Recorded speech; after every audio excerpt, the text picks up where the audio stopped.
HF-24 का जो trainer version है, ट्विन सीट वर्जन, कई जहाज used to cross supersonic with straight and level without afterburner. आप बताइए क्यों? उसका फ्रेम इतना ब्यूटीफुल था।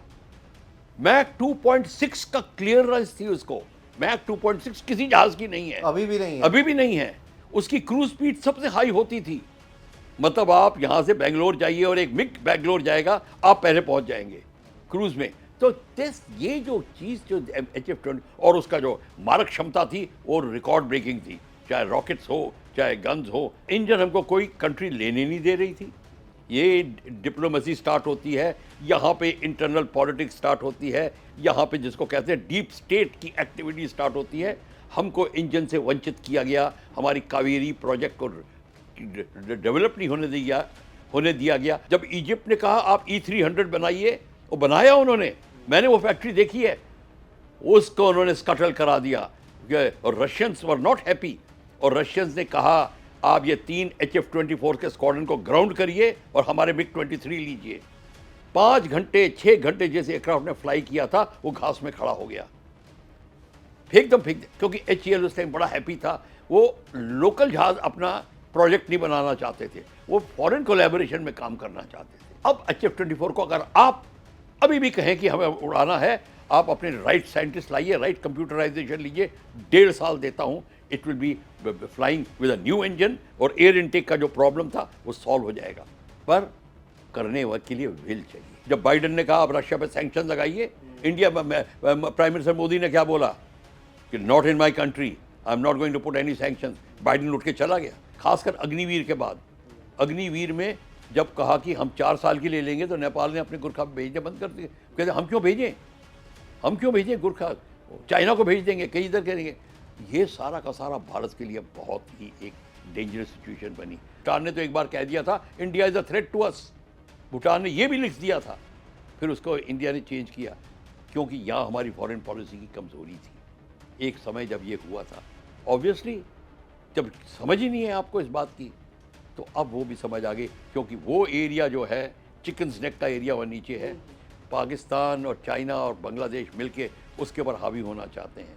अगली लड़ाई हुई तो वो जो बगडोगरा के पास चिकन नेक है, वो जो कॉरिडोर है, उसको वो हड़पने की कोशिश करेंगे। नमस्ते, जय हिंद, भारत तक देख रहे हैं आप।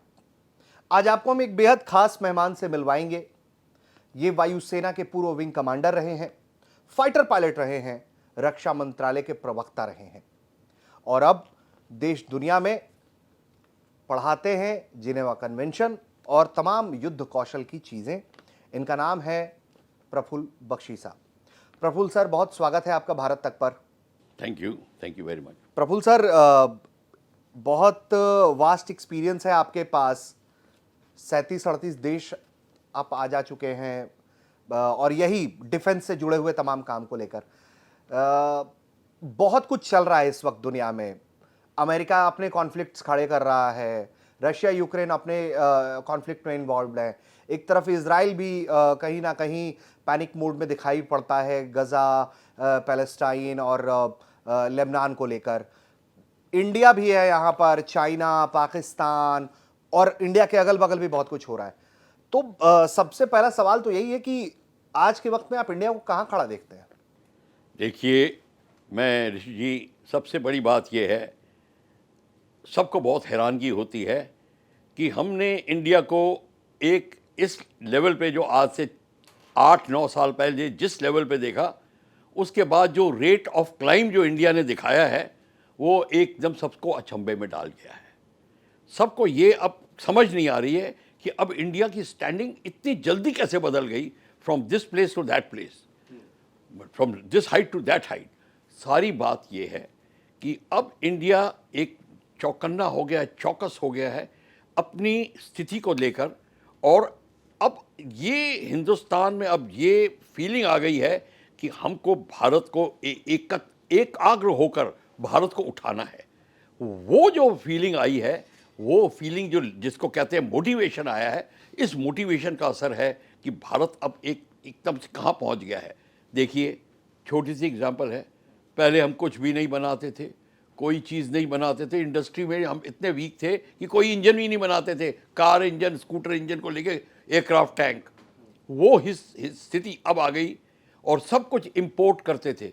अब ये हो गया कि हम एक्सपोर्ट में भी रिकॉर्ड ब्रेक करना शुरू कर दिया है। मैं ये नहीं कहता हम इंपोर्ट नहीं करते, करते हैं, पर अब जिस तरीके से हम आगे बढ़ रहे हैं और इंडिया आगे उठ रहा है, इंडिया की लीडरशिप जो स्वीकार हो रही है डिप्लोमेसी में, जो इंटरनेशनल डिप्लोमेसी में जो भारत की लीडरशिप को लोग स्वीकार कर रहे हैं, वो अब देखने लायक है।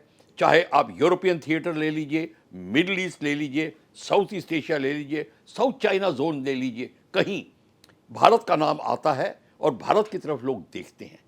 ये जो चीज़ जो भारत की लीडरशिप, भारत की उभरती इकॉनमी, और तब पता चला है कि जो भारत का जो डायस्पोरा बाहर फैला हुआ है, जिसको कि हम कहते थे कि हमारी तादाद इतनी बढ़ रही है, एज ए नेगेटिव एस्पेक्ट लेते थे, वही हमारी स्ट्रेंथ बन रही है। तो हमारी इंडस्ट्री उनके कारण इम्प्रूव हो रही है। हमारी जो डायस्पोरा है, जो भारतीय मूल के जो लोग बाहर हैं, उनका योगदान हर एक क्षेत्र में इतना है, अमेरिका से लेके, यूरोप से लेके, मिडल ईस्ट से लेके, हर एक फील्ड में, साइंटिफिक, बिजनेस, एनीवेयर, ये भारत को उभार रहा है, ये भारत की शक्ति बन रहा है। इसको मैं बहुत सिंप्लीफाई करके समझूं तो इंडिया एक बेहतर निगोशिएटर है इस वक्त, अगर हम देखें पहले के मुकाबले। तो आप बात ठीक कर रहे हैं, क्योंकि जब इंटरनेशनल रिलेशनशिप्स आते हैं तो उसमें डायलॉग्स भी होते हैं, नेगोशिएशन होती है, अंडरस्टैंडिंग मिसअंडरस्टैंडिंग बेशक हो जाएं, इंडिया वहाँ पे बहुत स्ट्रॉन्ग स्टैंड करता है। तो आप बिल्कुल ठीक कह रहे हैं, और बड़े बड़े लीडर्स ने भी कह दिया है कि India, nobody can negotiate as India does. वाकई में, और हमने देखा है, और हमने भी बड़े कंट्रीज़ को देखा जो बड़ा अच्छा नेगोशिएट करते हैं, तो उनसे सीखे भी हैं, उनको सिखाया भी है। बट सम टोटल अभी ये है कि हम जो नेगोशिएट करते हैं वो वाकई में ही लोगों को चौकन्ना कर देता है और लोगों को सतर्क कर देता है। वो they are aware of our negotiating skills. Sir, तो अब यहाँ से अगर हम बढ़ें तो इस वक्त इंडिया जहां बेहतर निगोशिएटर है, दुनिया में अपनी बातें कर रहा है, लेकिन एक बात और है, इस वक्त इंडिया पैनिक मोड में भी है। Panic mode in the sense defence sector को लेकर, खासकर हम बात करें उस सिस्टम की जिस सिस्टम से आप आते हैं, यानी कि एयरफोर्स की। एयरफोर्स को बहुत कुछ चाहिए, मिल कुछ भी नहीं रहा है। इस वक्त India as a armed position किस तरफ जाता हुआ देख रहे हैं और क्या बेहतर होना चाहिए? ऋषि जी, जो आप बोल रहे हैं इट्स वेरी वेरी ट्रू। सबसे आपने एयरफोर्स का नाम लिया, एयरफोर्स से ही तो लड़ाई शुरू होती है। जब बलून ऊपर जाता है तो एयरफोर्स का ही रिक्वायरमेंट होती है, वो जाके दुश्मन को दबाता है और तब हमारी फौजें आगे बढ़ती हैं। तो एयरफोर्स का होना, क्योंकि एयरफोर्स से ही एनिमी के एयर को, आप कभी भी खेत के अंदर एक किसी खरगोश को या चूहे को या किसी को भागते देखें, उसकी नज़र होती है आसमान पे, कोई बाज नहीं आ रहा देख रहा, वही होता है एयरफोर्स, बाज का काम करता है। ऊपर से जो अटैक आता है उसको कोई नहीं रोक सकता। बड़े से बड़े टैंक, बड़े से बड़े शिप्स एयर पावर के आगे नहीं टिक सकते। तो एयर पावर का होना बहुत ज़रूरी है, और एयरफोर्स की जो क्षमता है वो हमें बहुत ज़रूरी है। पर आप ठीक कह रहे हैं, हमारे को बहुत चिंता है। और चिंता क्यों है? हमें 42 स्क्वाड्रन चाहिए, मैं तो 45 बोलता हूँ, 42 कहते हैं, और हमारे पास रह कितने गए हैं? मुश्किल से 18-20 स्क्वाड्रन रह गए हैं। तो क्यों 31 स्क्वाड्रन रह गए हैं, हमारे को 20 स्क्वाड्रन, 19-20 स्क्वाड्रन की कमी है। अभी तो फेज आउट भी होना है सर, और जहाज फेज हो रहा, तभी तो कमी है। फेज आउट हो रहे हैं और हम बना नहीं रहे, और आप बनाएंगे नहीं तो खरीदेंगे। अब खरीदने के लिए जाइए तो नेगोशिएशन सालों लेती हैं। अब आप बताइए क्या करेंगे? जो आपका पास बनाया जहाज था, जो आपने बनाया था, अभी तो LCA बनाया है, उससे पहले HF-24 बनाया था। इंटरेस्टिंग पॉइंट है। HF-24, मैं अपने ऑडियंस को बताना चाहूंगा कि प्रफुल्ल सर ने HF-24 उड़ाया है, अगर मैं फैक्चुअली राइट हूं तो, और इंडिया का वो एयरक्राफ्ट है जिस पर आपका भी यकीन है, चूंकि आप फाइटर पायलट रहे हैं।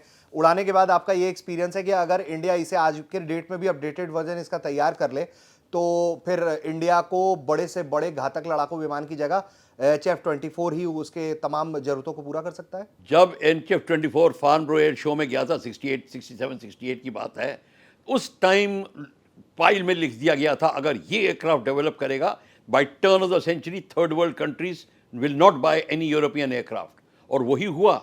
HF-24 मैं आप छोटी सी बात बताता हूँ, जब एयरक्राफ्ट को सुपरसोनिक जाना होता है तो आफ्टर बर्नर की इस्तेमाल होता है। आफ्टर बर्नर फ्यूल को रीहीट करता है, रीहीट बोलते हैं। HF-24 का जो ट्रेनर वर्जन है, ट्विन सीट वर्जन, कई जहाज used to cross supersonic with state and level without afterburner. आप बताइए क्यों? उसका फ्रेम इतना ब्यूटीफुल था। मैक 2.6 का क्लियरेंस थी उसको। मैक 2.6 किसी जहाज की नहीं है, अभी भी नहीं है। अभी भी नहीं है। उसकी क्रूज स्पीड सबसे हाई होती थी। मतलब आप यहाँ से बेंगलोर जाइए और एक मिग बेंगलोर जाएगा, आप पहले पहुँच जाएंगे क्रूज में। तो ये जो चीज़ जो HF-20 और उसका जो मारक क्षमता थी वो रिकॉर्ड ब्रेकिंग थी, चाहे रॉकेट्स हो चाहे गन्स हो ये। पर वो उसका इंजन जो था वो ढंग का नहीं मिल रहा था, और इंजन हमको कोई कंट्री लेने नहीं दे रही थी। ये डिप्लोमेसी स्टार्ट होती है, यहाँ पे इंटरनल पॉलिटिक्स स्टार्ट होती है, यहाँ पे जिसको कहते हैं डीप स्टेट की एक्टिविटी स्टार्ट होती है। हमको इंजन से वंचित किया गया, हमारी कावेरी प्रोजेक्ट को डेवलप नहीं होने दिया गया। ये दूसरा सब्जेक्ट होगा, अगर आप मुझे पूछेंगे क्यों, वो बड़ा लंबा चौड़ा है। पर जब इजिप्ट ने कहा आप E300 बनाइए, वो बनाया उन्होंने, मैंने वो फैक्ट्री देखी है, उसको उन्होंने स्कटल करा दिया। और रशियंस वर नॉट हैप्पी, और रशियंस ने कहा आप ये 3 HF-24 के स्क्वाड्रन को ग्राउंड करिए और हमारे MiG-23 लीजिए। 5 घंटे 6 घंटे जैसे एयरक्राफ्ट ने फ्लाई किया था, वो घास में खड़ा हो गया, फेंक दे, क्योंकि HAL उस टाइम बड़ा हैप्पी था। वो लोकल जहाज अपना प्रोजेक्ट नहीं बनाना चाहते थे, वो फॉरेन कोलैबोरेशन में काम करना चाहते थे। अब आप क्यों कहते थे? इसके अंदर बड़ी चीज़ें हैं जो छुपी हुई हैं, जिसको आप अभी हम बोल नहीं रहे। क्यों फॉरेन कोलैबोरेशन में लोग काम करना चाहते हैं, क्यों फॉरेन चीज़ें खरीदना चाहते हैं, ये सारी की सारी चीज़ें जिसको कहते हैं, ये हमारी एक ख़ास हमारी क्वालिटी थी जिसके कारण हम लेट डाउन हुए, और ये प्रॉब्लम थी। और अब HF-24 को अगर आप अभी भी कहें कि हमें उड़ाना है, आप अपने राइट साइंटिस्ट लाइए, राइट कंप्यूटराइजेशन लीजिए, 1.5 साल देता हूँ, it will be flying with a new engine, और एयर इनटेक का जो प्रॉब्लम था वो सॉल्व हो जाएगा।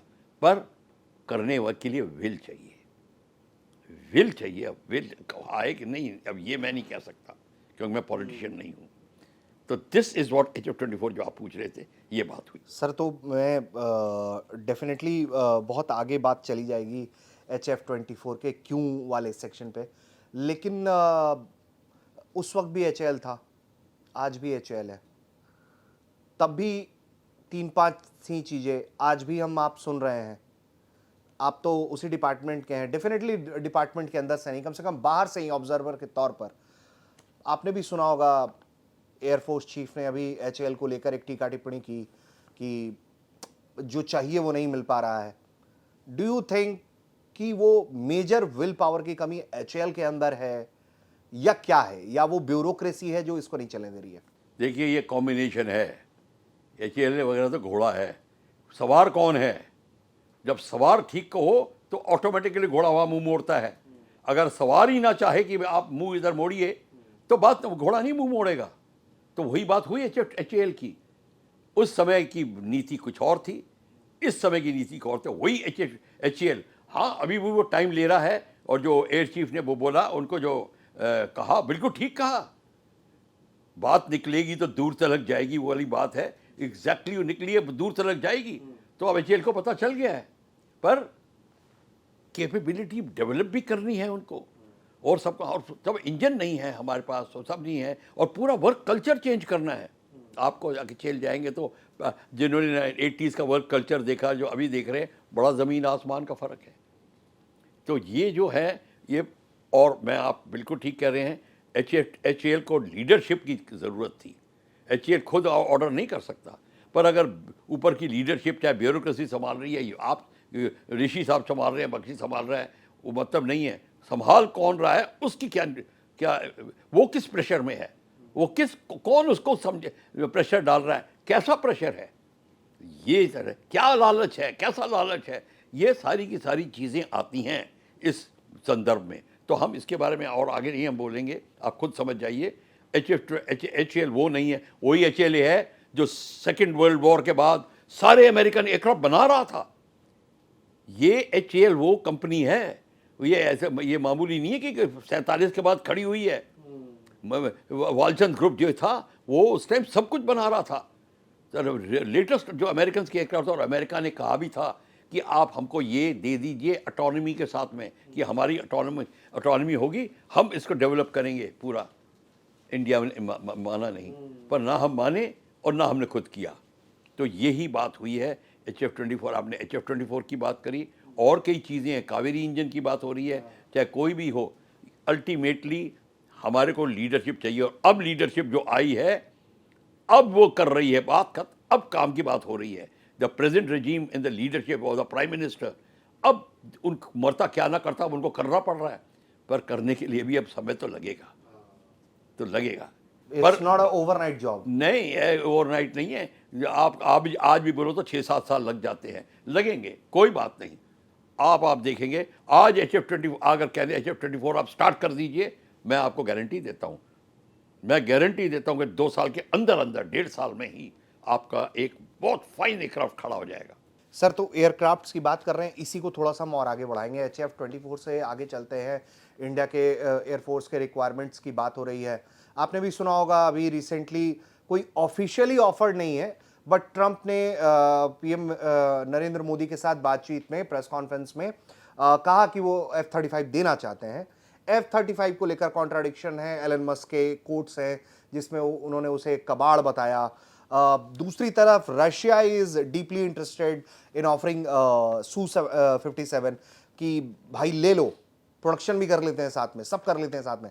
तो क्या है, इंडिया को ये लोग सिर्फ कस्टमर के तौर पे ट्रीट कर रहे हैं, या रशिया ट्रस्टेड एलाई है और वो चाहता है कि इंडिया अमेरिका के चाल में ना फंसे? क्योंकि हमेशा ये बात कही जाती है कि अमेरिका के पास वो सुपर पावर है, वो आपके इंजन ऑफ कर देगा at the time of need. तो आप क्या सोचते हैं? देखिए, बात बिल्कुल क्लियर है, और उसको क्लियरली समझिए। हम कस्टमर हैं और वो सेलर हैं। एक सेलर दूसरे सेलर से बेटर है, बात सिर्फ ये है। रशिया की नीड है, सेलर की भी नीड होती है। रशिया की जो नीड है अमेरिका की नीड नहीं है, उसकी नीड डिफरेंट है। रशिया अपनी नीड को कर्व करके आपको मदद करना चाहता है, उसकी रिक्वायरमेंट बहुत हैवी है, तो रशिया आपको देने को तैयार है, क्योंकि रशिया को डेवलप करना है। देखिए, रशिया जब सोवियत यूनियन टूटा तो रशिया की एयरक्राफ्ट इंडस्ट्री या डिफेंस इंडस्ट्री वितरित हो गई, कोई कजाकिस्तान में, कोई ताजिकिस्तान में, कोई यूक्रेन में। आपका N-32 यूक्रेन से आता है, IL-76 कहाँ पे, ये सारा का सारा। तो रशिया हेल्पलेस है। तो रशिया को अब चाहिए फाइनेंस, जॉइंट डेवलपमेंट। और रशिया ब्रह्मोस नहीं बनाई उसने, हमारे साथ बनाई है, और भी चीज़ें बनाने की कोशिश कर रहा है। आकाश में वो कह रहा है there are lot of the projects which Russia is ready. तो Russia will offer you.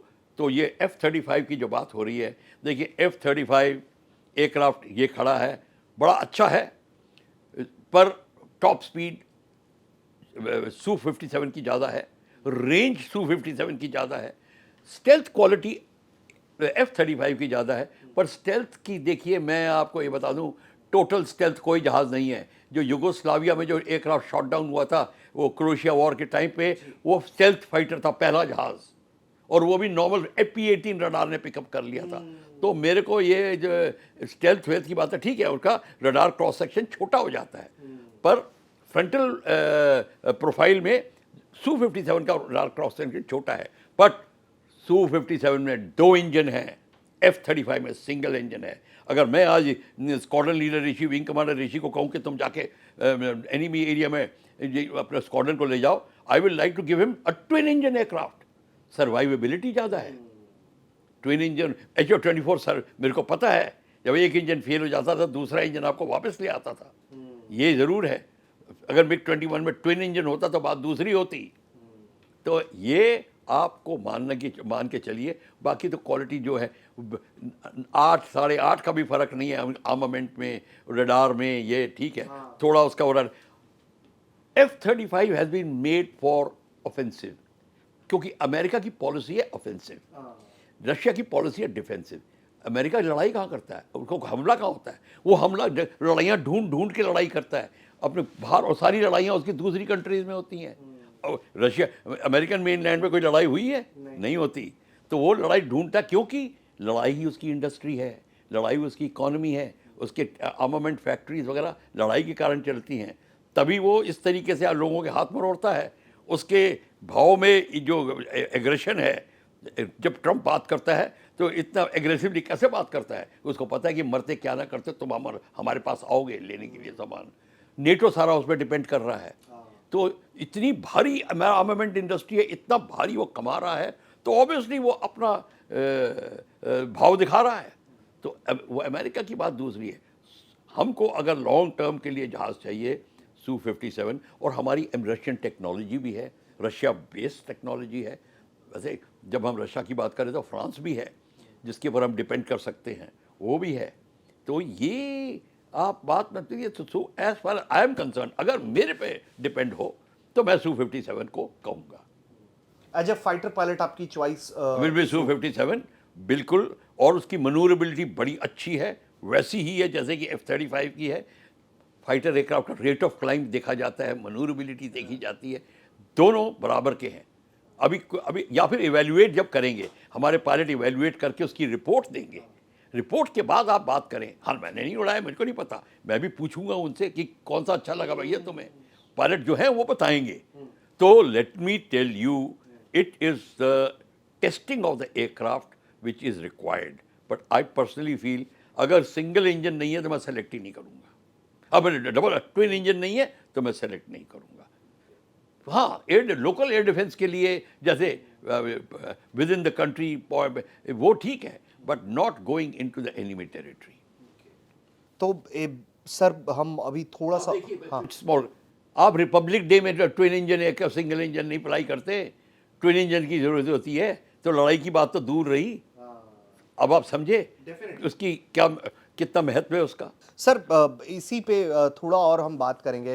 America अभी जिस तरह से बिहेव कर रहा है, ऐसा लग रहा है कि Trump is trying to dictate everyone कि मैं जो कह रहा हूं वो करो। Do you think as a strategist also कि ट्रम्प इंडिया पर कोई अच्छा खासा प्रेशर बिल्ड कर सकता है, या इंडिया एक लिमिट तक ही ट्रम्प को बर्दाश्त करेगा और उसके बाद फिर वो अपने पोजीशन ले लेगा इंडिया? फिर आप 100% सही कह रहे हैं। इंडिया सहनशीलता बहुत है, पर वो लिमिट तक ही सहेगा, उसके बाद में वो दरकिनार कर देगा बिल्कुल। आई अश्योर यू, ये नहीं होगा कि इंडिया का घुटनों के में आ जाएगा, नहीं, उसको ह्यूमर करेगा, एग्री करेगा, जहाँ तक हो सके एडजस्ट करेगा, बट एक लिमिट तक करेगा। उसके बाद अगर पता लगेगा कि वो अपनी लिमिट से आगे जा रहा है, उसको एक बार बता देगा। और इंडिया बताया नहीं G20 में क्या हुआ, जब बाइडेन ने कहा आप रशिया पे सैंक्शन लगाइए, इंडिया में प्राइम मिनिस्टर मोदी ने क्या बोला कि not in my country, I am not going to put any sanctions. Biden उठ के चला गया। अब literally he moved away from there. ये जो है, ये अब बाइडेन और अमेरिका इस बात से अवेयर है, और ट्रम्प को भी पता है कि मेरे साथ नहीं किया, पर ये है, उसको भी पता है कि मोदी साहब की कैरेक्टर क्या है। तो वो भी आगे पीछे का खिलवाड़ कर रहा है, मोदी साहब उसको सह रहे हैं, बट एक लिमिट तक होगा। It will not like what he did to Zelensky, वैसे कोई। मैं इसी पर आने वाला था। वो देखा आपने, आपको कैसा लगा? वो बहुत ह्यूमिलिएटिंग था या क्या था? देखिए, किसकी गलती आप मानते हैं? ऐसे देखिए, गलती एक्चुअली ज़्यादा कम दोनों साइड की है। कहने का मतलब है कि एक तो ज़ेलेंस्की जो सिचुएशन लेके पहुंचा, वो डिफ़िकल्ट सिचुएशन खुद अपने को डाल बैठा। तुम नेटो नेटो नेटो करते रह गए, और नेटो ने तो वो बात हुई नहीं। और तुमको तुम्हारे एडवाइज़र्स ही ऐसे थे कि तुम्हें बताया किसी ने कि नहीं, नेटो तुमको झांसा दे रहा है, सब अपने आर्मामेंट्स बेच रहे हैं, तुम्हारे को बिलियंस ऑफ डॉलर का डेट डाल दिया है। तो अब ज़ेलेंस्की को, क्योंकि ये एथनिक वो उसको हेट्रेड आ गई थी। हालांकि एथनिकली वही रशियन और अब यूक्रेन में कोई फ़र्क नहीं है। मैं यूक्रेन में गया हूँ, उनकी ट्रेनिंग कराई है, मेरे को अच्छी तरह पता है। वो उनके किसी की माँ रशिया से है, किसी की मौसी रशिया में भी आई हुई है, ये आपस में बिल्कुल वही है, क्लोज रिलेशन, एक ही चर्च है, एक ही रिलीजन है। तो है कहाँ डिफरेंस? वैसे कोई डिफरेंस नहीं है। जोग्राफिकली वो यूक्रेन है और ये रशिया है। तो ट्रंप की जो एटीट्यूड था, उन्होंने उसको ठीक से ट्रीट नहीं किया ये, और उसको टेलीवाइज करने के लिए, दुनिया को दिखाने के लिए कि देखिए मैं कैसा दबंग आदमी हूँ, ये उन्होंने किया। कभी कोई करता है कि इंटरनेशनल डिस्कशन को इस तरीके से टेलीविज़न पर दिखाता है? अगर लड़ाई भी हो गई हो, आप कभी अभी करेंगे घर में आए मेहमान के साथ ऐसा? This is never done. पर ट्रंप कहता है कौन मेरा क्या कर सकता है? तो ये बात है, और ट्रंप को पता नहीं है कि अब नेटो उसके खिलाफ हो गया है। नेटो को, अब नेटो ट्रंप के में क्या प्रॉब्लम है, मैं आपको सर समझा देता हूँ। NATO is Europe country, European country, Germany, France, Belgium, Italy, great Britain, ये है नेटो के अंग, इनकी फौजें नेटो बनाती हैं। ये कहते हैं कि ये तुम अपने आर्मामेंट बेच रहे हो, हमारे आर्मामेंट नहीं बिकते, और उनको ये प्रॉब्लम है अमेरिका से, हर जगह तुम अपना F-16 ये वो करते हो। जब शुरू में एक बार की बात है, मैं तो इस चीज़ का स्टूडेंट रहा हूँ, एक फिएट जहाज़ होता था, इटली ने कहा ये नेटो का स्टैंडर्ड फाइटर बनेगा, उसके पीछे अमेरिका लड़ पड़ा उससे कि नहीं हमारा सेबर और सुपर सेबर होगा, आपका फिएट G91 नहीं होगा। ये मैं जब स्कूल में था तब की बात है। ये तब से इनका संघर्ष चल रहा। फिर आया फ्रांस, फ्रांस की सबमरीन बिक रही है ऑस्ट्रेलिया में, अमेरिका पहुंच गया, अमेरिका कहता मैं अपनी सबमरीन दूंगा, ये करूंगा वो करूंगा। तो फ्रांस बेचारा जिसको कहते हैं ना कि देखता रह गया। उसने किया यहाँ पे, जब राफेल की डील आई और वो F-16 लेके आया, राफेल की डील कर दी फ्रांस ने इंडिया के साथ। तो फ्रांस और अमेरिका का चल रहा है। और गल्फ वॉर से पहले आपने बुश की और फ्रेंच प्रेसिडेंट की जो आपने 1 घंटे की आर्ग्यूमेंट थी ऑन टेलीविजन, और मुंह पे कह दिया कि तुम काम गलत कर रहे हो, तुम you are acting like a dada, you like अ बुली। बिली बंटर होता है ना, जो एक कॉमिक्स में होता है, जो वो मोटा सा लड़का जो हर एक छोटे बच्चे को मारता है, हाँ वो, यू लाइक ए बिली बंटर। तो ये जो बात हुई है, तो आप मेरी बात मानिए, एज फार आई एम कंसर्न, this was a total diplomatic fiasco. America, being a mature nation, was not expected to do that. कभी उसके ड्रेस पे कमेंट करे, कभी कुछ करे। आई मीन टू से कोई हद हो गई यार, ये कोई गली कुचे की बात थोड़ी सी, ये कोई से क्लास नहीं दिखाई। इट्स नॉट अ स्कूल नहीं नहीं नहीं नहीं, ये व्हाइट हाउस के प्रेसिडेंट की बात नहीं थी। सर बहुत हाइपोथेटिकल है, कभी इस तरह की कॉन्फ्रंटेशन इंडिया के किसी भी प्राइम मिनिस्टर के साथ कभी भी इंटरनेशनल फोरम पे इस तरह का कोई कॉन्फ्रंटेशन नहीं हुआ है।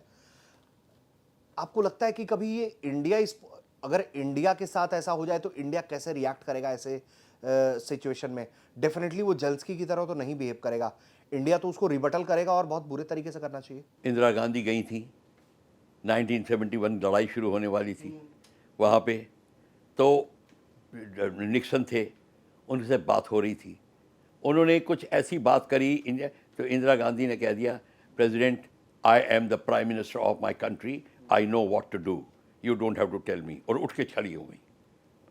क्या कन्वर्सेशन थी, अब मैं उसके वर्ड्स नहीं मेरे को याद आ रहे। शी गॉट अप, और वो जिसको कहता है ना कि वो जिसको हाथ मलता रह गया, और उसको किसिंजर आया कि madam you should not have been so harsh with our president. Kissinger कहता है उनको कार में बैठाने के टाइम, इंदिरा गांधी ने कहा आई know what I did, finish. तो ये ऐसा होता, एक सेंटेंस में बात कर दी, बात इधर से उधर कर दी, ये इतना तक हुआ है इंडिया के साथ। बट फिर हमारे प्राइम मिनिस्टर थे Lal Bahadur Shastri, and he was a too gentle person. उस सिचुएशन में आ गए थे 65 की लड़ाई के बाद में, खैर वो बात आगे गई। But India has always handle our situations very bad, because हमारा कल्चर डिफरेंट है। देखिए कंट्री का कल्चर भी देखा जाता है, please understand what is culture. Culture establish होता है, हज़ारों साल की संस्कृति की धरोहर होती है। अमेरिका की 250 साल की संस्कृति, वो क्या आप कल्चर बताएंगे? कितनी उम्र है अमेरिका की? 300 साल। तो क्या कल्चर होगा? क्या क्या क्या पिदली और क्या पिदली का शोरबा। So America can not talk of culture, so उनका बिहेवियर ऐसा ही रहेगा। So let's face it. But India की जो जिस तरीके से हम डिप्लोमेसी दिखा रहे हैं चारों तरफ, वो बढ़ रहा है, वो अब हमारे को बहुत केयरफुल रहना पड़ेगा। यही जो बात है जिसकी आप बात कर रहे थे, अब हमारे जो नेबरहुड में जिस तरह बात हो रही है, उसमें हमें बहुत केयरफुल रहना पड़ेगा। सर तो अब तो थोड़े अब केयरफुल रहने के साथ साथ हमारे सामने थ्रेट भी बढ़ा है। हाँ बिल्कुल, थ्रेट चाइना है, और तो सबसे पहले तो हम इस पर बात कर लेना चाहिए हमें कि ऐसा चाइना ने क्या किया कि हम पीछे रह गए, जो हमसे बाद में हमसे पीछे था पहले, और चाइना अब हमसे आगे निकल गया है in terms of logistics, in terms of tanks, in terms of fighter aircraft, submarines, everything. China ने ऐसा क्या मैजिक किया जो मैजिक इंडिया नहीं कर पाया? देखिए सबसे बड़ी बात है, जब आप अपनी ऐसी संस्था जैसे कंट्री जैसी संस्था को चलाते हैं तो आपकी रिटन डॉक्ट्रीन्स होनी चाहिए। डॉक्ट्रीन्स वो होती हैं जो आपको स्टेप्स बताती है कि फलाने सिचुएशन में हम क्या करेंगे, पॉलिसीज डिपेंड करती हैं उसके ऊपर। इंडिया की कोई डॉक्ट्रीन नहीं थी। रैंड कॉरपोरेशन ने 1995 में पेपर लिखा था जिससे इंडियन पार्लियामेंट हिल गई थी कि भारत की कोई सिक्योरिटी डॉक्ट्रीन ही नहीं थी। 71 की लड़ाई, 47 की लड़ाई, 65 की लड़ाई, तीनों सर्विस ने, ये जो प्रॉब्लम थी हमारी लैक ऑफ डॉक्ट्रीन के कारण हमको ये नहीं पता था कि क्या करें। और हम देखिए, आपको मैं 47 में ले जाता हूँ तब आपको ये सवाल का जवाब मिलेगा। प्राइम मिनिस्टर नेहरू के पास में जब ब्रिटिश कमांडर आया, जाने से पहले उन्होंने टोपी शोपी पहनी, फाइल हाथ में रखी, सल्यूट किया और कहा कि अपने प्राइम मिनिस्टर को मैं कॉफ़ी पी के जाऊँ उनके साथ में आफ्टर 1947। जब भी वो जा रहा था तो sir please be careful your army. उस समय हमारी 25 लाख आर्मी होती थी 47 जब आए थे, नॉट 2.5-3 लाख, 25 लाख कि आप अपनी आर्मी को संभालिए। चाइना इज़ गेटिंग एग्रेसिव और तिब्बत विब्बत का मामला स्टार्ट हो गया था। तो क्या जवाब मिलता उसको? China is our friend and by the way what are you talking of army, I don't require army, I can make do with police. जब उसने आर्मी चीफ ने ये सुना, उसने अपनी फाइल उठाई, सल्यूट किया, चला गया। कहता है इसको, इससे, इन साहब से मैं कोई बहस नहीं कर सकता, जिसकी बेसिक ही यही है। तो वह दैट्स वाई हमारी जो बेसिक थी वो इस कदर फॉल्टी थी कि हमने डेवलप ही नहीं किया।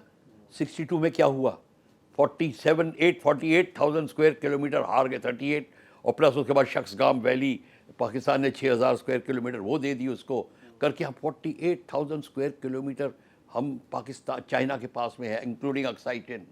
तो अब आप बताइए क्यों? और उसके बाद भी 62 के बाद हमने डेवलप करने की बात ही नहीं करी कोई। यहाँ तक कि आपकी पॉलिसी जब नहीं थी, पॉलिसी में था अरे बाबरे, अगर आपने कोई अपने रोड बनाई तो चाइना अंदर घुस जाएगा, फिर आ जाएगा। ले कदे कर लो बात कि आप अपने घर में ताला नहीं लगा रहे कि नेबर नाराज़ हो जाएंगे, है वो बात है। तो अब आप ये बताइए तो आपकी क्या हालत होगी? यही हालत हुई। तो एग्जैक्टली हमारी पॉलिसी, चाइना ने रोड बना दी, उनकी रेलवे लाइन अगर आप लद्दाख से अरुणाचल तक देखें वो 3,800 किलोमीटर आपके roads, railway line, ordnance depot, fuel petroleum depots, सारे के सारे radar stations, every ammunition bases, fighter bases, 7 runway अभी बनाए उन्होंने नए, 14 उनके ऑलरेडी हैं। अब आप बताइए कि आप कहाँ, आपके खच्चरों में और पैदल सिपाही जा रहे हैं। व्हेन आफ्टर 90 ये प्रेजेंट रजीम आई है, फिर आपने ब्रेक नेक स्पीड पे काम करना शुरू कर दिया, टनलिंग स्टार्ट हो गई है, रोड्स बन रही हैं, अब आप कर रहे हो। सी जागरूकता आई है। फिर मेक इन भारत के तहत भी बात है, सिक्योरिटी की भी बात है। तो हम चाइना से बहुत पीछे हैं। फिर वही मिग 21 चाइना ने लिया था, वही हमने लिया 62 में, 63 में। उसने उसको रिवर्स इंजीनियर करके अपना बना के F7 बना के बेच रहा है। आप उसको फ्लाइंग कॉफिन कह रहे हैं। मैं टेलीविजन के ऊपर एंकर से भिड़ गया हूँ, वो कहते हैं उन्हें फ्लाइंग कॉफिन बोला जब मिग 21 को, प्रोग्राम बंद करना पड़ा, ये नौबत आ गई थी। तो ये क्यों हुआ? हम फ्लाइंग कॉफिन कह रहे हैं, बांग्लादेश उड़ा रहा है, पाकिस्तान उड़ा रहा है, चाइना उड़ा रहा है, क्या बात है? क्या भगवान ने उन पर छाप लगाई हुई है? गलती हमारी है, हमने नहीं किया क्योंकि हमने डॉक्ट्रिन ठीक नहीं लिखी क्या करना चाहिए। तो ये जो थी हमारी गलती हर क्षेत्र में दिखाई दी। आपका कोई इंजन नहीं है, आपका टैंक का इंजन नहीं है, आप टैंक ग्रेड मेटल ही नहीं बनाते। चलिए छोड़ो, राइफल की कौन सी फैक्ट्री आपके पास? एक बेसिक वेपन होता है आप सोल्जर के हाथ में, राइफल, वही नहीं है। तो आप किस बूते में कह रहे हो कि हम ये कर देंगे और वो कर देंगे? अब ये जागरूकता जो आई है, अब आप कहने लायक हो गए हो कि हम ये कर देंगे वो कर देंगे, पर 70 साल 75 साल बाद आप ये हालत बनी। तो ये हमारी जो चाइना हमसे 20-25 साल आगे हो गया है स्पेस में, हर एक जहाज बना रहा है, हर एक जो स्टेल्थ फाइटर बना रहा है, आप सब कुछ बना रहा है। आप लेने की बात कर रहे हो, और वो लेने की कितना लें कितना ना लें, आप हर जगह अपना पैसा काट के, इधर पैसा काट के, डेवलपमेंट काट के आप ये करने की कोशिश कर रहे हो। फिर 3 फ्रंट वॉर लड़ाई है आपकी, 3 फ्रंट वॉर, पाकिस्तान और बांग्लादेश ज्वाइन अप कर रहे हैं। चाइना उधर है, चाइना ने म्यांमार, बांग्लादेश, श्रीलंका, नेपाल, भूटान, ये सारे के सारे चाइना यहाँ पे अग्रसर हो रहा है। हर जगह, हर जगह, कहीं ऐसी कोई ऐसी जगह नहीं छोड़ी उसने। ये जो नेपाल की बात कर रहे हो, जैसे रोटी बेटी का रिश्ता है, वहाँ चाइना घुसने की कोशिश कर रहा है। सर उस पर आएंगे, लेकिन अभी हम जब थ्रेट्स पर बात कर रहे हैं तो एक तो हम कम से कम इन फिगर्स पीछे हैं। ये हो सकता है कि उनके लड़ने के विल और हमारे लड़ने के विल में फ़र्क हो, और हम उसमें हमारी जो फ़ौजें हैं और हमारे जो फोर्सेस हैं वो बेहतर हैं, उनका विल अच्छा है, तो हम उसको एक सुपर नेचुरल पावर के तौर पर हम काउंट कर सकते हैं। लेकिन चाइना जिस तरीके से पाकिस्तान को इक्विप्ड कर रहा है, टेक्नोलॉजीज दे रहा है, फाइटर जेट्स दे रहा है, सबमरीन्स देने की बात हो रही है, फ्रिगेट्स देने की बात हो रही है, इट्स क्वाइट विजिबल कि ये सब कुछ अच्छी दिशा में नहीं जा रहा है इंडिया के लिए। आप बिल्कुल ठीक फरमा रहे हैं ऋषि, ये अच्छी दिशा में नहीं जा रहा है, पर हमारे को एक ही चीज़ की खुशी है कि हमारी को समझ आ गई और जागरूकता आ गई है और हम राइट दिशा में जा रहे हैं। अब देखिए, चाइना सब कुछ कर रहा है। वो चाइना, आपने सोल्जर्स की बात करी, हमारी एक ही चीज़ हमारे पास जो है, जो वर्ल्ड क्लास है, वो है हमारा सोल्जर। और क्यों, मैं आपको समझा देता हूँ, लोगों को समझ नहीं बात आती। हमारा सोल्जर होता है पुश्तैनी, गांव के गांव सोल्जर बनता है। मेरे फादर, ग्रैंडफादर, ग्रेट ग्रैंडफादर, कितनी पीढ़ी सब फौज में थे। हमारा पूरा गांव फौज में था, पाकिस्तान में रह गया वो गांव। सर सब गांव, क्यों? क्योंकि फौज हमारी कल्चर था। तो जब एक फौजी कल्चर के बैकग्राउंड से आता है, वो जब काम करता है तो उसको ये डर रहता कि कहीं मेरी नाक ना कट जाए, मेरे गांव की नाक ना कट जाए, मेरी जात की नाक ना कट जाए। और इसीलिए वो पूरा का पूरा जोर लगाता है कि जब ये मैं वापस गांव में जाऊंगा तो खबर फैल जाएगी कि मैं भाग के आ गया। तो ये सारी ये सबसे ज़्यादा एक सोल्जर को चिंता सताती है। ये जो है चाइना में नहीं है। वो कंस्क्रिप्ट आर्मी है, 3-4 साल के बाद वो सोल्जर आता है, उसको ये फीलिंग ही पैदा नहीं होती, वो उसका बाहर जाने का टाइम आ जाता है। 4 साल में आप क्या करा लोगे सोल्जर का? तो चाइना, आपको टीवी देखा ना, आपने तो दिखाया था कई टीवी कि चाइनीज सोल्जर रो रहे हैं, उनको भेजा जा रहा है। क्यों? वो अपनी माँ को याद कर रहे हैं। वो 20 साल का, 21 साल का लड़का कि मैंने अपने MBA के 3 साल तो ख़त्म कर दिए, 1 साल रहता है, मेरे को क्यों सियाचिन भेज रहे हैं? They actually crying. हमारा सोल्जर कोई रोता है?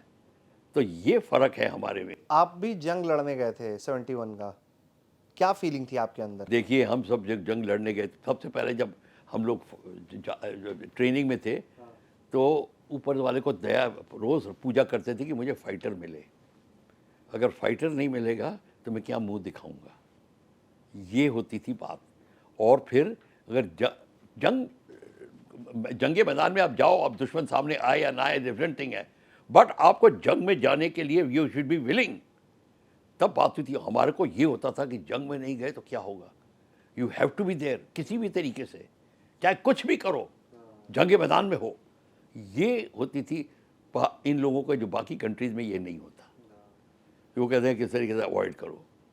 तो ये जो है, क्योंकि वो दे आर नॉट, उनको कोई ऑनर शॉनर देश ये बात नहीं है। ये जो देश की जो चीज़ है ना, और बाय द वे मैं आपको ये न्यूज़ ऐसा बता देता हूँ, अंग्रेज़ों ने उसको मिटाने की कोशिश की, जो देश की भावना होती है। कभी देश नाम हम सोल्जर को नहीं लेने देते थे, नाम नमक और निशान कहते थे, देश नहीं कहने देते थे। क्यों? क्योंकि जहाँ सोल्जर ने देश कहना शुरू कर दिया वहाँ हिल जाएंगे। और वही हुआ। जिस दिन देश सोल्जर की जहन में आ गया 1946 में, पूरी जो अंग्रेज़ी सरकार हिल गई और भाग गई यहाँ से। ये इसी के कारण गई थी। तो ये जो है भारतीय सोल्जर की जो क्वालिटी है वो सुपरलेटिव है। ना रशियन सोल्जर्स के पास है। पहले होते थे जो पुश्तैनी सोल्जर्स होते थे, उनके वो जो खानदानी होते थे, वो करते थे। आपको खानदानी सोल्जर होना होगा तब आप अपनी जान न्यौछावर करोगे। अब यूं ही चले आए हो पैसा कमाने, तो फिर 2 साल 4 साल 5 साल कहते छोड़ो यार, किसी और को जाने दो। ये बात होती है। सर इस पर मैं चूंकि मैं अग्निवीर पर आगे बात करूंगा, लेकिन हम थ्रेट्स को बात कर रहे हैं तो हमने चाइना का बात किया थ्रेट पे। चाइना जिस तरह से पाकिस्तान को हेल्प कर रहा है उस पर बात की हमने। हमारे सामने और भी कुछ थ्रेट्स हैं, जैसा कि आपने पहले भी नाम लिया, म्यांमार को जिस तरीके से चाइना हैंडल कर रहा है, भूटान को जिस तरह से चाइना हैंडल करने की कोशिश कर रहा है, नेपाल में जिस तरीके से वो अपनी मार्किंग छोड़ रहा है, श्रीलंका में जैसे अपनी मार्किंग करने की कोशिश कर रहा है। ऑल्दो इंडिया ने बहुत अच्छा काम किया है, ये ऑन रिकॉर्ड, अब तो श्रीलंका भी इस बात को एक्सेप्ट करने लगा है। हाल के दिनों में जब श्रीलंका कॉलेप्स कर रहा था तो किस तरीके से इंडिया ने उसको बेल आउट किया एक तरीके से। नेपाल, क्या हो रहा है नेपाल में? देखिए ऐसा है, नेपाल जो इतनी बड़ी कंट्री है हमारी, जिसके अंदर ढाल की तरह है, और बिटवीन इंडिया एंड चाइना रोटी बेटी का रिश्ता है। धार्मिक हमारा सांस्कृतिक धरोहर वहीं है, हमारा बेसिक धर्म जैसे कहते हैं हिंदू संस्था वहीं की है। मतलब मैं जब नेपाल जाता हूँ तो मैं लकी हूँ कि मेरा फादर वहाँ पोस्टेड थे और मैं बचपन में नेपाल में था, तो मुझे एग्जैक्टली पता है कि नेपाल का मतलब क्या है हमारे जहन में। तो अब नेपाल की जो स्थिति है वो चाइना उसका पूरा फ़ायदा उठा रहा है, क्योंकि जो जब मोनार्की गई तो ये जो आए माओवादी और ये और जो भी पॉलिटिकल सिचुएशन हुई उसका चाइना फ़ायदा उठाने की कोशिश कर रहा है। चाइना ने यही किया, और आपको हम रेलवे लाइन बना देंगे, आपको हम ये कर देंगे। कुछ भारत की लोकल पॉलिटिक्स में मधेसी वगैरह प्रॉब्लम को हमने मिसहैंडल किया।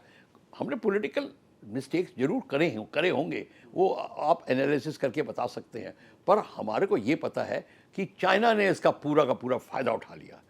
अब फ़ायदा उठा लिया तो नेपाल में घुसने लगा, मोनार्की चली गई, मोनार्की को गिरा दिया। वो मोनार्की जो डायरेक्टली ब्लड रिलेटेड थी इंडिया से, वो चली गई। तो अब, और बाय द वे मोनार्क उनके जहन में इतना हाई है, विष्णु का अवतार बोला जाता है। King of Nepal does not go to Vishnu temple, Vishnu का अवतार होता है। ये इतनी बड़ी बात है, उसको उन्होंने हिला के रख दिया। तो ये अब जो है, अब ये फीलिंग आने लगी है, खासकर अग्निवीर के बाद। अग्निवीर में जब कहा कि हम 4 साल के लिए लेंगे तो नेपाल ने अपने गुरखा भेजने बंद कर दिए। कहते हम क्यों भेजें गुरखा, चाइना को भेज देंगे, कहीं इधर करेंगे। ये सारा का सारा भारत के लिए बहुत ही एक डेंजरस सिचुएशन बनी।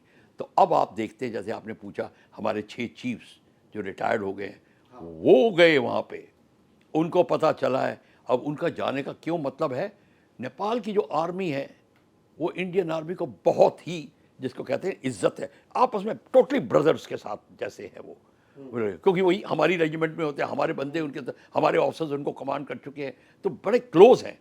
और हमारे चीफ जो है उनका वहाँ होना, और हमारा जो हर एक चीफ है वो नेपाल आर्मी का चीफ है, हाँ, वो ऑनरी रह गया, और नेपाल आर्मी का हमारे।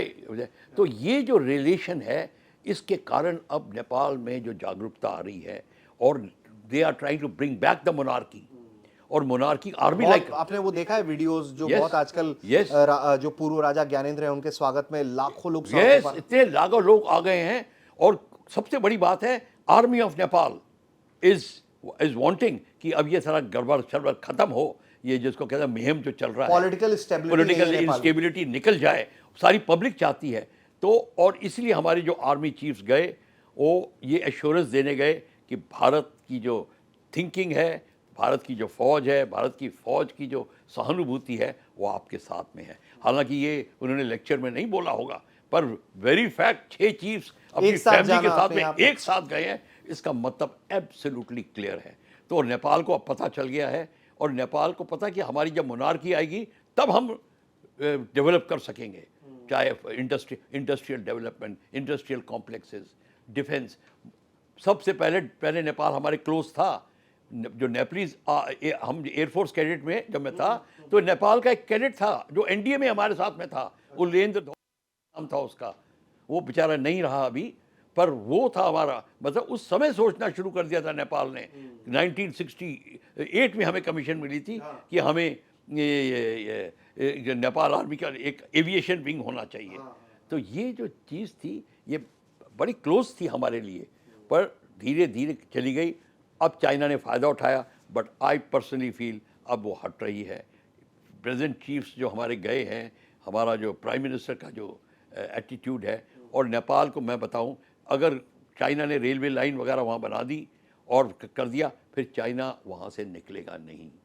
चाइना BRI वगैरह सारा प्रोजेक्ट कर रहा है, जो चाइना पाकिस्तान इकोनॉमिक कॉरिडोर में कर रहा है, जो म्यांमार कर रहा है, साउथ ईस्ट में कर रहा है, तो ये सब वहाँ पे भी कर रहा है।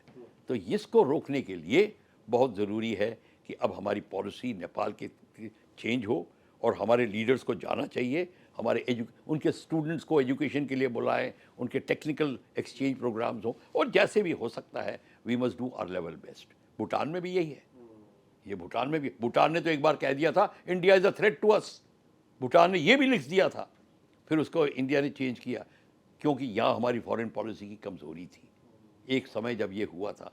ऑब्वियसली जब समझ ही नहीं है आपको इस बात की, तो अब वो भी समझ आ गई, क्योंकि वो एरिया जो है चिकन स्नैक का एरिया वह नीचे है, पाकिस्तान और चाइना और बांग्लादेश मिलके उसके ऊपर हावी होना चाहते हैं। अगली लड़ाई हुई तो वो जो बगडोगरा के पास चिकन स्नैक है, वो जो कॉरिडोर है, उसको वो हड़पने की कोशिश करेंगे। तो ये हमारे लिए बड़ा ख़तरनाक मामला है। तो अब किस तरीके से हम इसको संभालते हैं, बांग्लादेश में जो हो रहा है वो आपको पता ही है क्या हो रहा है। It is not a joke, Bangladesh is very serious, we have to be very careful. Sri Lanka आपने बता दिया, आपका नैरेटिव बिल्कुल ठीक था, श्रीलंका, बट पाकिस्तान उधर है, पाकिस्तान चाहता है कि बांग्लादेश के साथ मिलके वो इंडिया के ऊपर एक फ्रंट खोले जॉइंट, चाइना का उधर फ्रंट होगा। आप खुद ही देख लीजिए, हमारे फाइटर स्क्वाड्रन्स अब रह गए हैं, मुश्किल से कितने रह गए हैं, 30, 31, 20, 29, 30। चाइना के पास कितने स्क्वाड्रन्स हैं, क्लोज टू 200। पाकिस्तान के पास 20, बांग्लादेश के पास 17। तो आप बताइए क्या हालत है। ये सारी सिनेरियो को मद्देनज़र रखते हुए आई पर्सनली फील आपकी डिप्लोमेटिक मशीनरी बहुत तगड़ी होनी चाहिए। We must buy time. Sir तो थोड़ा सा और नेपाल पर बात करेंगे। मोनार्क्स का वापस आना अच्छा है इंडिया के लिए?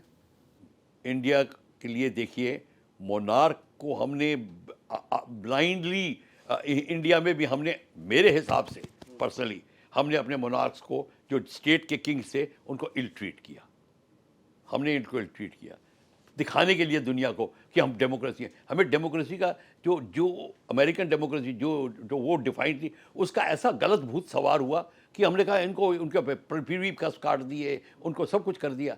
हम उनकी बेसिक इज्जत को बरकरार रखना था, उनके स्टेटस को, आप ज़रूरी नहीं उनको वो स्टेटस देते, बट एटलीस्ट रिकग्निशन तो ढंग से देनी चाहिए थी, वो हमने नहीं की। तो ये मोनार्की नेपाल की जो है जब आ जाएगी वापस, आप देखेंगे कि when your monarchy is directly related to your cultural ethos directly, और इंडिया क्या मेजॉरिटी कंट्री जो है, मेजॉरिटी है हिंदू, ये ओनली हिंदू स्टेट है नेपाल दुनिया की, ओनली हिंदू। अब उसको उन्होंने सेकुलर डिक्लेयर कर दिया, ये बड़ी भारी गलती करी। क्यों आपको हिंदू कहने से शर्म क्यों आती है? ये प्रॉब्लम है, ये जो लोगों ने नया ट्रेंड स्टार्ट किया है, ये प्रॉब्लम है, और नेपाल को भी उन्हें डाउन किया। फ़ख्र के साथ कहना चाहिए था, जैसे क्रिश्चियन स्टेट कहते हैं हम क्रिश्चियन हैं, हम इस्लाम हैं, तुम्हारे को क्या अपने पाँव कांपता है जब अपने को हिंदू कहते हो? ये प्रॉब्लम हमारे को है, और हमारे हिंदुओं इंडियंस में भी यही प्रॉब्लम है, इसीलिए हम अपने को डुबो रहे हैं, और इसीलिए नेपाल का किंग आके इसको दूर करेगा, और पब्लिक वेट कर रही है इसको। और आपको लगता है कि थ्रेट्स से आगे अगर हम बढ़ें, अग्निवीर पे आ जाएं, तो आपको लगता है कि अग्निवीर पे भी अगर हम गोरखास को एक्सक्लूड कर दें, उनको फुल टाइम रखें, तो ये चीज़ें और बेहतर हो सकती हैं इस सेटअप में भी? आप मेरे से अगर एडवाइस ली जाए, मैं ये कहूँगा आप अग्निवीर को थोड़ा मॉडिफाई करिए, उसे कई मॉडिफिकेशन की रिक्वायरमेंट, हम उसको डिस्कस नहीं कर रहे, but at least don't make it inclusive of Nepalese.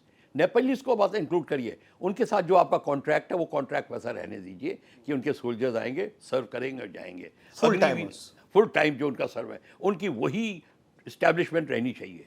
जब स्टेटमेंट ऑफ केस और इस्टेब्लिशमेंट पेपर पे नेपाली आर्मी जो आता है, जो soldier Gurkha, he will serve his full term and go, इसमें कोई अंतर नहीं है, बल्कि उसकी पेंशन वगैरह अब आप इंक्रीज़ करिए, उसकी लिंकिंग इंक्रीज़ करिए, इनफैक्ट जॉइंटली आप उनका करिए, सेंटर्स खोल दीजिए उनके लिए, उनके रिटायर्ड होम्स यहाँ बना दीजिए। ये पास आने का तरीके होते हैं, हम लोग ये तरीके जानते नहीं। समवेयर डाउन द लाइन हमारी जो थिंकिंग है, सिक्योरिटी की थिंकिंग और ब्यूरोक्रेटिक थिंकिंग में कहीं फॉल्ट लाइन है, इसको दूर करना भी पड़ेगा। उसके लिए तो हमें दूसरा एक आपके साथ प्रोग्राम करना है। ब्यूरोक्रेसी डेफिनेटली, जब हम ब्यूरोक्रेसी की बात करते हैं तो हम सब जानते हैं कि ब्यूरोक्रेसी कैसे चीज़ों को खोखला कर देती है। खैर, सर, अग्निवीर को लेकर ही बात हो रही थी और जो चीज़ें चाहिए डिफेंस फोर्सेस को लेकर ही, एयर पावर की बात कर ली हमने, हम नेवल पावर में भी हमारे सामने बहुत बड़ी चुनौती है। ये हो सकता है कि हमारी जो पैदल सेना है, या फिर हम मैन टू मैन बैटल की बात करें अगर, चूंकि अब वो दुनिया बदल रही है बहुत तेजी से, अलग अलग तरह के वॉर्स हम देख रहे हैं। ग्राउंड कंट्रोल लेने के लिए डेफिनेटली हमारे फुट सोल्जर्स ही जाएंगे, आगे बढ़ेंगे, लेकिन नेवल पावर में कहाँ देख रहे हैं आप इंडिया को, और जो थ्रेट्स हैं in comparison to China, in comparison to Pakistan, किस तरह से इंडिया अपने नेवल पावर पर भी काम करे? इसके दो पहलू हैं। सबसे पहले पहला पहला बड़ा पहलू तो यह है कि इंडियन नेवी की जो इंडिजनाइजेशन प्रोग्राम है compare to army and air force far better है। वो अपने शिप्स, उनके शिपयार्ड्स में सबमरीन डेवलप हो रही हैं, वेपन सिस्टम्स डेवलप हो रहे हैं, वो फार अहेड हैं हमारे से। पर चाइना पाकिस्तान मिलके, खासकर चाइना, अब कितनी सबमरीन है चाइना की मैं कह रहा हूँ 12, 6 से 7 सबमरीन तो उनकी या at any time between Bay of Bengal and Arabian Sea होती हैं। उनके न्यूक्लियर सबमरीन आगे पीछे घूम रही हैं। हमारे को अभी हम उसमें पीछे हैं। हालांकि navy is very ahead compare to in our country, but naval threat is also increased. अब हमारा जो जो खेल है, भारत का जो अब एरिया ऑफ एक्शन है, वो साउथ चाइना सी तक पहुंच गया है, across Malacca Strait in Indonesia, turn left towards Japan Sea, सारा का सारा वो है, फिर ताइवान तक। ओके, मैं इस पर आ रहा था सर, मैं आपके पास अभी मैं नेवी चीफ को सुन रहा था, तो नेवी चीफ ने बताया था कि देखिए इंडियन ओशन रीजन्स में हमारी इस तरह की पोजीशनिंग है, ये ब्लेसिंग है हमारी जियोग्राफी की, कि किसी को भी आना पड़ेगा हम तक आने के लिए, और हमारे पास इतने इक्विपमेंट्स हैं, हम इतने कम से कम पावर्ड हैं कि आप जब आ रहे होंगे तो आपको फुल टाइम हम अपने निगरानी में रख पाएंगे, और आप जब जाएंगे भी तो भी आप हमारी निगरानी से ही जाएंगे। तो ये तो हमारे पास ब्लेसिंग है। लेकिन चाइना जिस तरीके से अल्टरनेटिव रूट्स क्रिएट कर रहा है, और हम जिस तरह से काम करने की कोशिश कर रहे हैं, एक तो India middle east European corridor के तहत भी चाइना उससे बहुत पैनिक में है। मलक्का स्ट्रेट पर इंडिया की पकड़ जो है उससे चाइना परेशान है। साउथ चाइना सी में इंडिया को क्या करना चाहिए, और मलक्का स्ट्रेट की पोजीशनिंग को और बेहतर कैसे कर सकते? देखिए, मलक्का स्ट्रेट की पोजीशनिंग बेहतर हो रही है। आपने जो एएनसी कमांड है वो उसकी बिल्कुल नज़र मलक्का स्ट्रेट पे है। आपको जब आपकी एएनसी यानी कि अंडमान एंड निकोबार, या अब कमांड हम जो अपने दर्शकों के लिए बता कमांड है, और वो मलक्का स्ट्रेट से चाइना का क्या प्रॉब्लम है कि अगर मलक्का स्ट्रेट पे आप हावी हो गए तो चाइना का 80% of the fuel, the world 80% of the 60% of the fuel and trade, maximum world trade goes through Malacca strait. China will be deprived of its fuel supply and everything. तो China ने क्या start किया है, from with in the country through Thailand and all, उसने canals को connect करके they are trying to make an opening into Bay of Bengal, right below that on the Bay of Bengal coast, उस coast के ऊपर जो कि eastern coast है, वो जो होगा उसमें वो ओपनिंग कर रहे हैं ताकि उन्हें मलक्का स्ट्रेट को बाईपास कर सकें। देखिए, वो सब कुछ चाइना ट्राई कर रहा है, लेकिन तो थिंकिंग की बात है, चाइना इतना आगे सोच रहा है। हमको अब इसको नेगेट करना, अभी हम मलक्का स्ट्रेट में अगर इंडिया और सारी कंट्रीज़ के साथ मिलके, जैसे कि शिंजो आबे ने कहा था कि अगर चाइना को कंट्रोल करना है साउथ चाइना सी में, तो सारी कंट्रीज़ को एकत्रित होकर एक लीडरशिप के अंडर काम करना है, joint cooperative development programme. Taiwan, South Korea, Philippines, Brunei, ये सारी की सारी, मलेशिया, ये सारी कंट्रीज़, इनकी लीडरशिप इंडिया को संभालनी पड़ेगी। बाइडन को बोला, बाइडन ने एग्री कर दिया। अब इंडिया तो it will be like what I have coined Asia Pacific union. अगर एशिया पैसिफिक यूनियन बनती है, जॉइंट कोऑपरेशन, एंटी साइबर सब कुछ होगा, also joint security, because China ने अब क्या करना शुरू कर दिया, लोगों आर्टिफिशियल आइलैंड बनाने शुरू कर दिया, आइलैंड लेना शुरू कर दिया, फिशरीज़ को ऑक्यूपाई कर रहा है, -9 लाइन उसको कर रहा है। उसको दूर करने के लिए हमको एक जो है जॉइंट सिक्योरिटी भी सोचनी पड़ेगी। जहाँ तक हम सवाल है, क्वाड में तो अमेरिका ने हमें ले लिया इंडिया को, इसलिए कि इंडिया, बट क्वेश्चन इज, आपको मैं बता दूं, सब अपना अपना इंटरेस्ट देखते हैं। India, America and European countries, European Nations अपना इंटरेस्ट अलाइव रख के साउथ चाइना सी से नहीं निकलेंगे। चाइना भी चला जाएगा, ये लोग एक्सप्लॉइट करेंगे हमें। कॉलोनाइजेशन भूले नहीं है और ना भूलिए आप। तो आपको सोचना पड़ेगा। अगर चाणक्य होता तो ये आपको बताता कि आपको ध्यान रखना पड़ेगा, यहाँ पे आप मार खाएंगे तो आपको पूरा एरिया अपने अंडर कंट्रोल करना पड़ेगा। You give lip service to America, ठीक है, उनकी भी मदद करिए। आपको मेडागास्कर एक्सरसाइज में लगा रहे हैं, आपको और जो नेवल एक्सरसाइज है उसमें लगा रहे हैं। ऑल दीज थिंग्स तो ठीक है, क्वाड में आप, पर क्वाड को मिलिटराइजेशन करने की जब बात आएगी, इंडिया की पॉलिसी क्या होगी हमें पता होना चाहिए। विल बी एग्री और नॉट एग्री। तो ये सारी की सारी चीज़ें हैं। इस सब को मद्देनज़र रखते हुए इंडिया की पोजीशन इस समय साउथ चाइना सी में एक लीडर के रोल पे उभर रही है, provided we take advantage of it. क्योंकि साउथ चाइना सी में डेफिनेटली चाइना के पास एज है, क्योंकि वो बहुत डिक्टेटिंग पोजीशन पर। बिल्कुल। ताइवान में क्या कर रहा है? फिलीपींस के जहाज को डुबो देता है। हाँ, वो मतलब वो बिल्कुल जो चाह रहा है वो कर रहा है। और ऐसा लगता है कि अमेरिका ये चाहता है कि लोग भागकर उसके पास आए सारे देश, और वो कहें कि तुम मेरे रक्षक बन जाओ। और ये हो नहीं रहा है, और अमेरिका सिर्फ पॉपकॉर्न शो ऑर्गेनाइज कर रहा है अभी तक। आपको पता है यही कर रहा है अमेरिका और सारी कंट्री, क्योंकि अमेरिका और नेटो में अब अंतर आने लगा है। नेटो कंट्रीज़ और अमेरिका में फूट पड़ रही है और अमेरिका चाहता है कि इसका आधिपत्य रहे। तभी चाइना ने बोल दिया था, you are trying to build a South China NATO out here. उन्होंने बोल दिया चाइना ने, चाइना को लग गया पता, तो पता लगे तो क्या है, ये तो लिखा हुआ है। ये तो अब खुद चाइना करेगा तो उसको पता कि बाकी लोग तो करेंगे, तो उसमें तो करेंगे, इसमें तो कोई दो राय नहीं है। भारत को फ़ायदा ये है, हमारी जो ईस्टर्न बॉर्डर है उस पर चाइना प्रेशर डाल रहा है। अगर साउथ चाइना सी में हम प्रेशर डालने लायक बन जाए फिर चाइना, तो वो पावर बैलेंस हम कर पर एक चीज़ और है, इसके बावजूद चाइना का रवैया हमारी तरफ से अब सॉफ्ट हो गया है। चाइना ने एकदम से आप देखा खाली करा है, खाली करना शुरू कर दिया। क्यों? ये हमको क्योंकि एक ब्रिक्स नाम की जो संस्था है उसमें रशिया ने चाइना को बोला है कि देखिए, अगर आपको ब्रिक्स करेंसी की सोच रहे हैं, इसलिए ब्रिक्स करेंसी सोच रहे हैं कि चाइना की जो कैपेबिलिटी है, स्टैंडिंग है इंडस्ट्रियल, वो इतनी स्ट्रांग है कि वो इसको सपोर्ट करेगा, ब्रिक्स को रिप्लेस करेगा अमेरिकन डॉलर को। कोई तो तब हो सकता है जब आप इंडिया के साथ मिल के काम करो। अगर आपका इंडिया से कन्फ्रंटेशन रहा तो फिर आप नहीं हो सकता।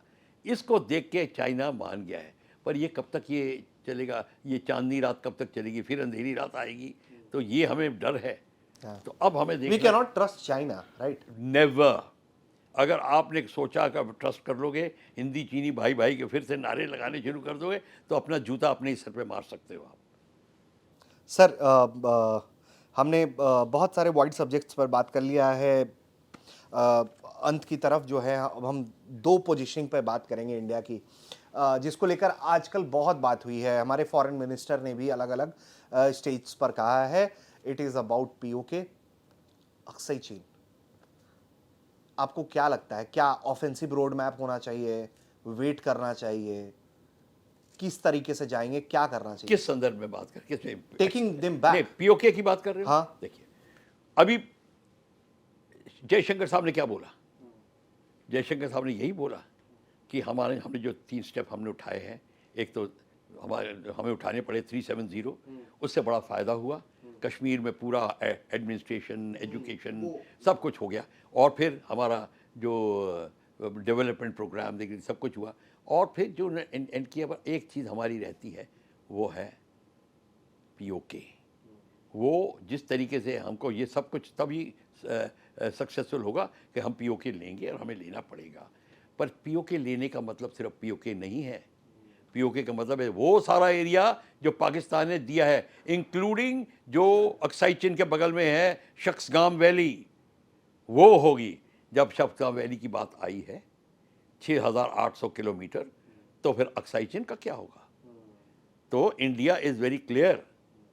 अभी तो पाकिस्तान के संदर्भ में बात हुई तो ये है, अक्साई चिन का भी बात है। और मैं तो कई बार एंकर्स को मैं बोल चुका हूँ कि हम बात करते हैं तो आप में से अक्साई चिन क्यों नहीं पूछते कि अक्साई चिन। और जब भी मिलिट्री मीटिंग्स होती हैं तो अगला पॉइंट होगा अक्साई चिन से स्टार्ट होगा एजेंडा।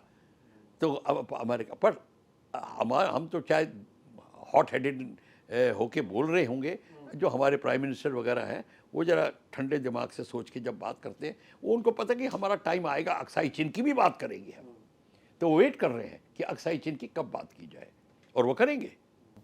लेकिन मैं कोई मेल्टडाउन नहीं देना चाहता हूं, लेकिन मतलब फैक्चुअल पोजीशनिंग जो दिखाई पड़ती है, अगर अक्सर चीन की तरफ हम देखते हैं, पीओके की तरफ देखते हैं, तो हमें मालूम है कि हम सिर्फ पाकिस्तान को यहाँ हैंडल नहीं कर रहे हैं, चाइना को हैंडल कर रहे हैं। चाइना के अरबों खरबों रुपए को हैंडल करने जा रहे हैं, जो पूरी तरीके से बर्बाद हो जाएगा। सीपैक बर्बाद हो जाएगा, उसका बीआरआई प्रोजेक्ट बर्बाद हो जाएगा, जिसके थ्रू वो यूरोप जाना चाहता है और वो अपना सिल्क रूट लेना चाहता है, और वो सब कुछ तबाह बर्बाद हो जाएगा उसका। और उसको कैसे वो हैंडल करेगा, बर्दाश्त करेगा? देखिए, चाइना को यही पता चल गया था कि इंडिया ने, ये हो गई बात, ये बात इंडिया की जहन में आ चुकी है, और उसने ये भी देख लिया कि हमारा एटीट्यूड क्या है पाकिस्तान की तरफ। तो उसको अब पता, तभी उसका ये रवैया चेंज हुआ है। क्योंकि अगर हम पीओके की बात करते हैं तो चाइना चाहता है कि हमारे रिलेशन इंडिया के साथ ऐसे हो जाए कि हमारा वहाँ सीपीईसी का होना इंडिया को मंजूर हो जाए, और हम उसको साथ में लेके इकट्ठा हम उसको, जो पहले भी इंडिया को प्रपोज कर चुका था। चाइना ने ये मत कुछ ये नहीं किया। चाइना ने इंडिया को कहा था कि हमारे साथ ज्वाइन करिए, हमें let's give it the devil is due. China कह चुका है हमें, वो हम मैंने माने या ना माने, क्यों नहीं माने, वो बात क्लियर कभी आती नहीं है बाहर। पर बात सारी ये है, और चाइना फिर करेगा कि चाइना पर क्या कहे, ठीक है अगर आपने पीओके ले लिया है, चाइना पाकिस्तान इकोनॉमिक कॉरिडोर है, जो ये पीओके का कॉरिडोर है, हम इंडिया चाइना इकोनॉमिक कॉरिडोर की बात करेंगे, इसी को उस तरीके। ये तो फिर पाकिस्तान के फॉल से ही इंश्योर हो पाएगा कि पाकिस्तान टूटे गिरे, तभी ये हो पाएगा। नहीं, पाकिस्तान ये पीओके में जी, हमें पीओके लेने से ये फर्क पड़ेगा, एक तो पाकिस्तान का जो टेररिस्ट एक्टिविटी है कश्मीर में, वो सारा का सारा नल एंड वॉइड हो जाएगा। हाँ, वो पीर सारा पंजाल वहाँ से के आ रहा रेंज है। हमारे पास पर पूरे देखिए तरीके से ऐसा है, हमारे को अब वो टेररिस्ट एक्टिविटी की मैं बात बता दूं, टेररिस्ट एक्टिविटी इसलिए पनप रही है कि स्लीपर सेल्स कश्मीर में जिंदा हैं। स्लीपर सेल्स वो हैं, low level workers, panchayat OGWs, वो सारे के सारे, वो कहाँ से उनको, आपने खुद ही टेलीविजन में आपके सब लोगों ने दिखाया था, कहाँ घरों के अंदर में टनल खुदी हुई है, वो टेररिस्ट छुपा हुआ है, कहाँ से आ रहा है और कौन देता है उनके, उसका राइफल, उसके ammunition supply, money, monetary supply, food, water, सब, और ह्यूमन नीड्स सारी वो कश्मीरी स्लीपर सेल्स दे रहे हैं। वो सब बंद हो जाएंगे। और दूसरा, उनके जो टेररिस्ट एरियाज है उसमें अब बालाकोट स्ट्राइक नहीं होगी, बालाकोट स्ट्राइक के बाद ऑक्यूपेशन होगा। जब तक आप ऑक्यूपेशन नहीं करेंगे वो स्ट्राइक बिल्कुल, वो क्या 6 हट टोड़ियाँ फिर खड़ी कर देंगे, 300 लाशें उनकी जला के और दफना के, एरिया तो आपके हाथ में नहीं आया। तो आप कितना, तभी कहते हैं आर्मी एयरफोर्स इकट्ठे काम करती है। तो फिर उसको आपने अगर 6-7 जगह पीओके की ले दी, उसके बाद सारी टेररिस्ट एक्टिविटी बंद हो जाएगी, और फिर आप अपना पीओके को जब लोगे, आप देखोगे कश्मीर टोटली बदल जाएगा, टोटली। और फिर खालिस्तान मूवमेंट अपने आप कंट्रोल में आना शुरू हो जाएगा। अभी खालिस्तान मूवमेंट बड़ा पावर ले रहा है वहाँ से। तो ये सारी की सारी चीज़ें, आर्म सप्लाई, ड्रग सप्लाई, ये ड्रग रूट जो जा रहा है, ये सारा, ये उसकी कोई बात नहीं करता, ये सारा का सारा इस गेम में इंक्लूडेड है। सर ठीक है, हमने पीओके, अक्सई चीन और इन सब की बात कर ली। Last question, Taliban, let's not forget, कोई बहुत साफ पोजीशनिंग नहीं है हमारी, but we are still in a contact, बात कर रहे हैं हम तालिबान से, जिस तरीके से भी ह्यूमैनिटेरियन ग्राउंड्स की बात हो या, ठीक है, वो क्या पोजीशनिंग होनी चाहिए इंडिया की अफगानिस्तान तालिबान को लेकर? क्योंकि वो तो they are looking for us, लेकिन हमारे ना पूरे तरीके से खड़े होने के कारण जो है चाइना बहुत तेजी से इवॉल्व हो गया वहां पर, और अब तो उनके ट्रेड शुरू हो गए, ट्रेनें जा रही हैं, आ रही हैं, सामान लेकर आ जा रही हैं। ये बात रशिया ने रियलाइज करी, तो रशिया अब बड़े दिल के साथ सामने आया है और उसने सैंक्शंस हटाए हैं। इंडिया को क्या करना चाहिए? देखिए, ऐसा सबसे बड़ी बात है, तालिबान जब आप कहते हो तो तालिबान सिर्फ पाकिस्तानी तालिबान नहीं है, अफ़गानिस्तान की भी गवर्नमेंट तालिबान है। तो बिल्कुल है, और उन दोनों में बहुत फ़र्क है। और Afghanistan is totally towards India. अब आपको ये मैं बता दूं आप बात, जो टेररिस्ट एलिमेंट हैं, जो रेडिकल एलिमेंट हैं, वो तो हैं जिनको तालिबान वो हटा नहीं सकते। वो बेशक आ जाते हैं पैसा कमाने यहाँ, और 880 billion dollars worth of arms जो छोड़ गए हैं, उसमें अटैक हेलीकॉप्टर भी हैं, वो भी हैं, वो सारे के सारे इनके यूज़ हो रहे हैं। तो हमको इस समय अफ़गानिस्तान के साथ में टोटली फ्रेंडशिप और पक्की करनी पड़ेगी। उनको मॉनेटरी हेल्प और जो दे सकते हैं हमको देना पड़ेगा। ये रशिया भी चाहेगा, हम भी चाहते हैं। और इस समय अगर चाइना के साथ हमारे रिलेशन अच्छे हो जाते हैं तो चाइना भी चाहेगा, क्योंकि इंडिया की प्रेजेंस जब आ जाएगी ऑटोमेटिकली फैलसूफी वहाँ फैलने लग जाएगी। ये उसको पता है। इंडिया आने से ये फ़र्क होगा, क्योंकि इंडिया में पावर भी है और समझ भी है। और इंडिया आपका तालिबान, अगर अफगानिस्तान में इंडिया अच्छा काम करने लगे, बहुत एक्टिव रोल पहले कर रहा था। हाँ बिल्कुल बिल्कुल, ये तालिबान के आने से पहले, और अगर अब भी करने लगेगा तो इंडिया सिर्फ चाइना को ही बैलेंस नहीं करेगा, बल्कि पाकिस्तान जैसे नेशन पर भी बहुत एक्सट्रीम बिल्डअप रहेगा। आप पाकिस्तान की जब बात कर रहे हैं, let me tell you one thing, अगर आज आप पाकिस्तान में चले जाएं, उनका यूथ जो स्टूडेंट्स कम्युनिटी है, they want finish off with this radical Islam and they want to finish off with this Kashmir. वो कहते हैं हमें क्या है, हमें क्रिकेट दिखाओ, हमें बॉम्बे ले जाओ, हमें तिजारत करवाओ, ये क्या सब कुछ हो रहा है। आप कभी उनसे मिलिए। ये उनके जो आर्मी ऑफ पाकिस्तान का आइडेंटिटी बरकरार तभी है जब कश्मीर अलाइव है, और कश्मीर अलाइव तभी है जब टेररिस्ट अलाइव है, टेररिस्ट अलाइव तभी है जब इस्लामिक मुल्ला अलाइव है। तो ये आर्मी वहाँ पे कहते, आर्मी सोने की अंडा देने वाली मुर्गी को कैसे काटे। 85% ऑफ तिजारत of Pakistan is under Pakistan army. अब आप सोचिए, वो यहाँ तक कि एयर होस्टेस की ट्रेनिंग भी उनके अंडर है। ये सब, ये छोटी से छोटी चीज़, बड़ी से बड़ी चीज़, सब उनके अंडर में है। All education institute, engineering college, medical college, ये सारे उसमें उनका हाथ है। पाकिस्तान की आर्मी अब कमर्शियल आर्मी बन गई है, तो वो नहीं जाएगी, वो होने नहीं देगी। सिर्फ यही अड़चन है। तो हमको यही देखना है कि एक बार हम ये कर दें, अफ़गानिस्तान में जाएं, सब कुछ ठीक हो जाए। चाइना के साथ में अगर हम रिलेशनशिप बना के रख सकते हैं, there is nothing like it. पर मुझको ये बात है, सोचने में और होने में बड़ा फ़र्क है। क्या चाइना हमारा सोचेगा, इसमें मैं कोई ठोस जवाब नहीं दे सकता, क्योंकि चाइना पे ट्रस्ट करना बड़ा डिफ़िकल्ट है। ये टाइम टेस्टेड चीज़ बनेगी, तब देखेंगे। Let the time pass, we will find out. तो बहुत शुक्रिया प्रफुल्ल बख्शी सर, हमसे बात करने के लिए, भारत तक पर आने के लिए। तो दोस्तों, आप सुन रहे थे प्रफुल्ल बख्शी सर को, जो वायुसेना में बतौर विंग कमांडर रहे, इसके अलावा वो फाइटर पायलट रहे हैं, भारत सरकार रक्षा मंत्रालय में जो हैं वो प्रवक्ता रहे, और इनके पास वास्ट एक्सपीरियंस है बतौर डिफेंस एक्सपर्ट का। इसीलिए तमाम सब्जेक्ट्स पे हमने उनसे बात की। आपको ये बातचीत कैसे लगी, आप ज़रूर हमें कमेंट करके बताइएगा और अपनी राय दीजिएगा। फिलहाल के लिए इस बातचीत में इतना ही। आप देख रहे थे भारत तक। जय हिंद। जय हिंद।